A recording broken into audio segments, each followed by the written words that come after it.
So as most of you know, I am a pretty big Washington Wizards fan.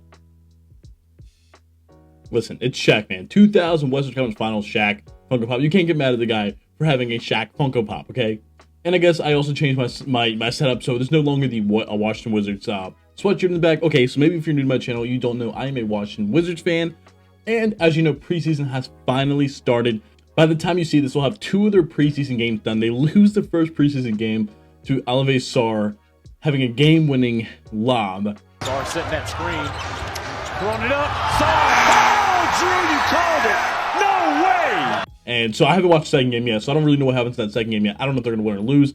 But obviously, Alex Sarr and the Wizards losing to his older brother was definitely a super fun start to the season. You clicked on this video because the title's like, what the hell do you mean the Wizards are going to be one of the next greatest teams in the NBA, or one of the next best teams in the NBA, whatever I decide to word this as. But hold on, before you go crazy, let me explain. If you look at the construction of this team right now, maybe you don't see it. Bub Carrington, they drafted Trey Johnson, you have CJ McCollum, Cam Whitmore, Khris Middleton, Corey Kispert, Bilal Coulibaly, Kaishan George, Alex Sarr. They have the younger Tristan Vucevic, Marvin Bagley still here, Justin Champagnie still here. They brought in Malachi Branham. There's so many people. A.J. Johnson, even the guy from the Bucks last year.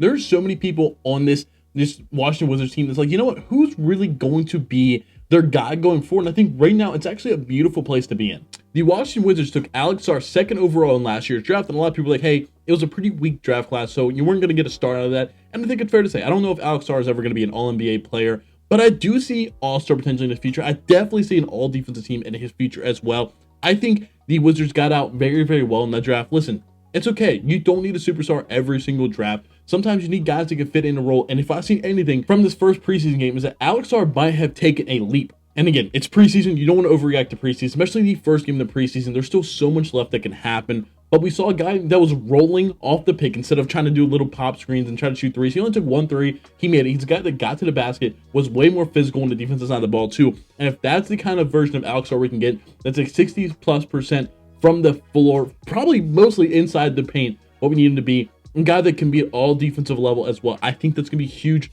for this Washington Wizards team. You don't even need me to then talk about the 6th overall pick this year, Trey Johnson, a certified bucket. Actually, hold on for a second. Right here is a Trey Johnson jersey. It's going to be backwards for you guys. Trey Johnson jersey. I am ready to crown this guy one of our next best scorers. Not to mention now the veteran leadership we have in CJ McCollum, who's going to be one of the best, most steady guards for this team that they could possibly ask for. Khris Middleton, one of the best second options on a championship team we've seen in a long time. You still have Corey Kispert, who, you know what? I'm not going to ask for him anything on the defensive side of the ball because we have Bilal Coulibaly, but that guy can shoot threes as one of the best in the league. And again, talk about Bilal Coulibaly, one of the better young perimeter defenders in the entire league. If we get that offensive side to jump up, he's going to be an elite 2-way all-star level guard. Also, not to forget the versatile Kaishan George, who can play the 2, the 3, the 4, whatever you need from him. He's a guy that can self-create, can defend, has playmaking chops. Or should we talk about Cam Whitmore, the certified bucket that just really couldn't find himself playing time in Houston? Now can have free reign and look fantastic. This team has so much going for them because they have the field to play with. Now, you're going to hear what I said about a lot of those players. Be like, okay, you're looking at best case scenario, and 100%, I'm not going to argue with there. A lot of that is maybe a bit of copium, absolute best case scenario for some of these players. But I do think there are a few huge key pieces already in place. I think Trey Johnson is going to be the truth. I think he's a guy that can be a #1 scorer on a high level team. I think Kaishan George can be a huge key rotational piece or starting piece, but like a good like role player for this team going forward. He's gonna be a guy that can fit in a lot of different lineups with shooters, without shooters. He can shoot, he can defend, he can be a secondary playmaker, whatever you need him to do. I think he is that kind of thing. I think Alex Sarr can be a starting center on a high level team, especially if he can figure out his offensive side of the game. If he can be a plus 40% from the floor, because I mean last year, yeah, he could not score the ball. I understand that, but I don't think that's him. I think that's a guy that was trying different things because we were such a bad team this past year. I think CJ McCollum and Khris Middleton are big guys that, at least for the first half of the season, maybe one of them or both of them get moved, but I think they maybe could both stay on the team. Are going to be huge pieces to this starting lineup. They're both going to start. I think it's good. I saw some people like, why are those 2 veterans starting? Let the young guys start. You got to understand, if you just have 5 young guys on the court at the same time, probably there's a good chance that high-level basketball is not going to be getting played. And at this point in time, CJ McCollum and Khris Middleton aren't all-star level players anymore, or like adjacent all-star level players anymore. But they're going to be steady guys because, again, neither one of these guys are like flashy players. They're good, just good at what they do. They get the job done. They are fundamentally sound players. And I know it's pretty like cliche and kind of stupid to say, but it really is the truth with these two players. These are guys that just kind of do the right thing all the time. And I really can't think of a better, like, tangible, like, obviously there's better combo guards in the league besides CJ McCollum, but veteran combo guards that could really help out a guy like Bub Carrington, like a CJ McCollum, because I'm not fully on board with the idea of CJ McCollum, or I'm sorry, Bub Carrington being the full-time starting point guard of the Washington Wizards. I don't know if he has the playmaking chops right now to do that. I think he could be a guy that's more off of the bench, can be a backup playmaker and kind of a scorer, but I think CJ McCollum has shown over the course of his career, once he played alongside Damian Lillard and kind of was that secondary ball handler, then got to the New Orleans Pelicans, became a primary ball handler. It was like, oh, this guy actually could do this. He just didn't have to in Portland. And I think that's something he could show with Bub Carrington. Because I don't know, again, like I said, if they have their full-time starting point guard right now, but if Bub Carrington can kind of share those playmaking duties with CJ McCollum, with Trey Johnson, obviously, as well, with guys like Keyshawn George as well, Bilal Coulibaly can handle the ball a little bit.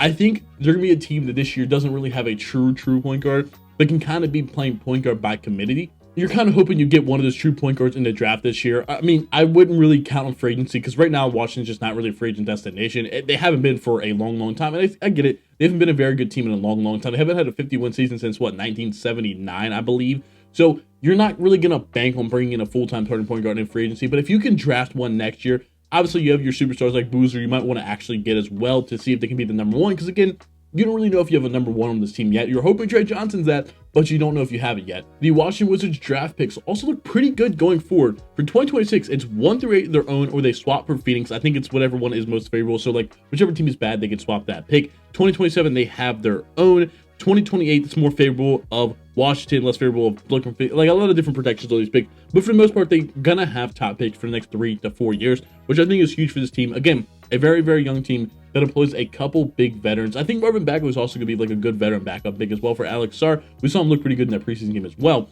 But I think this is the team that's like, listen, we have some bones in place. We're kind of looking to just see who sticks. And I think it's a really fun place to be in the NBA because obviously you don't want to be one of those teams that's like the 8, the 9, the 10, 11 seed every single year because, listen, you're good enough to be a playoff team, but you're not good enough to be a playoff contender, if that makes any sense, or a championship contender. Like the Miami Heat for years past, the Chicago Bulls for years past, the Atlanta Hawks for years past, until you can really do something for agency that Atlanta tried this year. We'll see if that really works out for them. This is a team that doesn't have that opportunity right now, and I think them being a team that can kind of have fun, and I said this on an interview I did about a month or two ago, that they're in one of the better spaces in the entire NBA. And I know that sounds crazy to say because they're not like the Oklahoma City Thunder that are winning and have a lot of young players, but they're on a team right now that doesn't really have a lot of consequences for their play.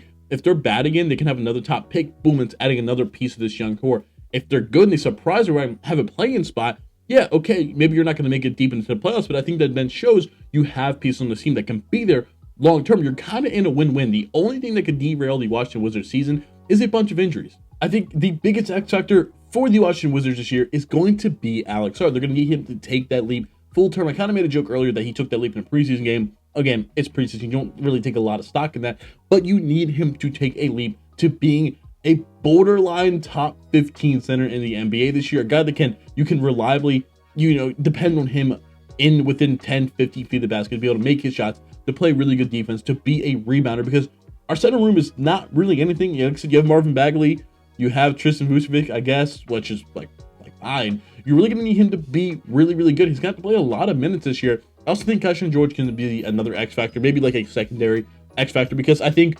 your success in the future doesn't rely as heavily on Keyshawn George as it does on Alex Sarr. Obviously, they're taking at different points of the draft. One's looked at more of a cornerstone franchise piece, where others looked at a complementary piece. But I think maybe that could be a front court of the future. Now, I don't know if you really love Keyshawn George playing the full 4 time. I'd like him to be more in a wing position than a front court position. But I think that could be a floor spacing front court.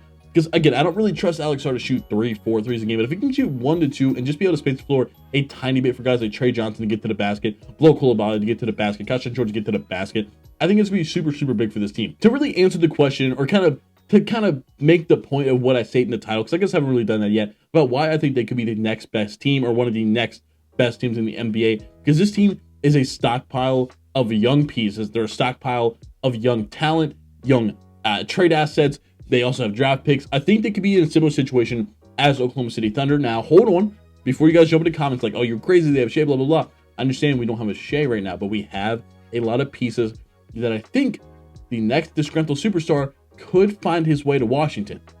And what I mean by that, again, like I said, we have a lot of pieces. We have older contracts in CJ McCollum and Khris Middleton. We have young pieces in Corey Kispert that could get moved still. Cam Whitmore could get moved still. Corey Kispert even making a decent money on his contract. We have the draft picks that could be top of the lottery, potentially. I know we crapped out this year in the lottery, but I think there's a real trade package available for the next disgruntled star. Now, who could it be? I don't know.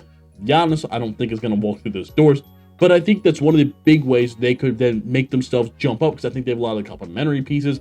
Also, at the same time, I think the young talent could just take a huge jump. I think Trey Johnson could surprise a lot of people. I don't think he's going to win Rookie of the Year, but I think he could end up being top 3 in voting, because this guy is a certified bucket. He can score the ball, and you know the voters absolutely love that. I just don't see a lot of gaps in this Wizards roster outside of like the backup front court minutes and the true point guard role. Those are the two pieces right now that are keeping them from being that. But I think it's going to be a super fun team this year, and I think the bones are there for the Wizards to finally, for the first time in 50-something years, win 50 games. Now, again, not this season, but within the next 4 seasons, maybe within the next 3 seasons, I'll even say, the Wizards will be a top 6 seed in the Eastern Conference.